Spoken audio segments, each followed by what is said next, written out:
Assalamualaikum warahmatullahi wabarakatuh. Perkenalkan, nama saya Dea Andriani dari kelas Sistem Informasi 6A dengan nomor induk mahasiswa A319000012. Pada kesempatan kali ini, saya akan mencoba membuat simulasi video untuk proses manufacturing dan sales pada aplikasi Odoo ERP. Sesuai objek perusahaan yang saya ambil.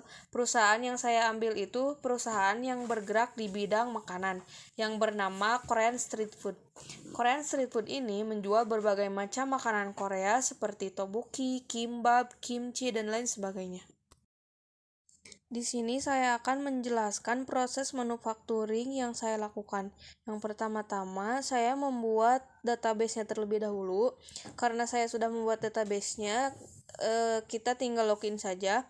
Untuk proses manufaktur, di sini kita membutuhkan beberapa aplikasi, diantaranya yaitu aplikasi stok persediaan, pembelian, produksi, dan di sini kita membutuhkan modul aplikasi karyawan. Kemudian untuk karyawan, di sini saya sudah memanage bagian apa saja yang ada di perusahaan saya, yaitu ada direktur, direktur keuangan, administrasi dan pergudangan, manajer personalia, manajer, sekretaris, dan pemasaran. Kemudian di bagian produk, di sini ada produk yang saya beli dan saya produksi sendiri. Untuk produk yang saya beli hanya bahan mentahannya saja dan bumbu seperti ayam, bubuk cabai, wijen, bawang putih, bawang merah. Dan saya juga sudah memproduksi makanan seperti kimchi, tteokbokki, kimbap, dan jajangmyeon sebagai produksi dari perusahaan saya.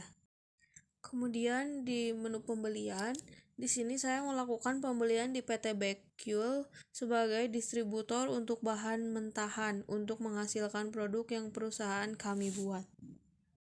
Nah, kemudian di sini saya akan membuat produk selanjutnya.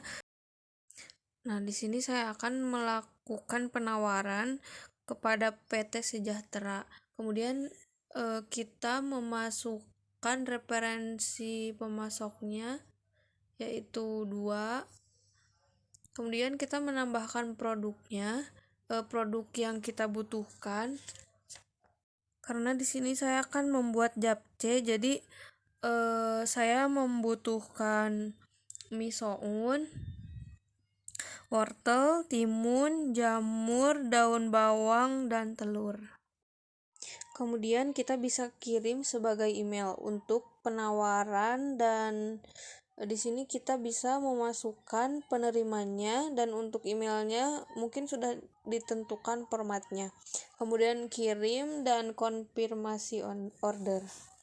Nah, kemudian kita lihat dulu ke stok persediaan, belum ada proses apapun. Nah, kemudian coba kita ke konfirmasi order. Kemudian setelah proses penerimaan, kita buka stok persediaan, kemudian kita validasi.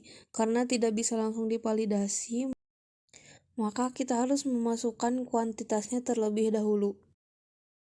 Nah, setelah kita cek di bagian produk, maka produk yang kita beli tadi sudah ada. Nah, selanjutnya kita ke bagian produksi. Di bagian produksi ada daftar kebutuhan material. Kemudian kita membuat order produksi. Nah, baru di sini saya akan membuat japchae. Kemudian masukkan kuantitasnya. Kemudian masukkan bahan-bahan apa saja yang kita butuhkan untuk membuat japchae tersebut. Setelah itu kita konfirmasi. Nah, setelah konfirmasi, kita lihat ke stok persediaan. Di sini ada proses manufaktur. Nah, setelah itu kita ke produk lagi dan japchae sudah ditambahkan. Nah, tapi di sini kita harus tetap mengatur harganya. Nah, untuk di bagian sales, kita melakukan penawaran terlebih dahulu dan kita harus menentukan pelanggannya. Menawarkan untuk perusahaan saya menawarkan ke Cafe Kucing. Untuk produknya di sini ada tteokbokki, kimbap, dan japchae. Nah, kemudian kita kirim sebagai email ke KP Kucing. Di sini juga kita bisa menuliskan posisi kerja dan email perusahaan. Nah, kemudian di sini template-nya sudah disediakan, jadi kita tinggal mengirimkannya saja. Sekarang kita melakukan konfirmasi. Nah, kemudian kita membuat pembayaran. Di sini kita menggunakan cash. Setelah itu kita klik create payment. Kemudian di situ ada keterangan lunas. Demikian yang dapat saya sampaikan. Wassalamualaikum warahmatullahi wabarakatuh.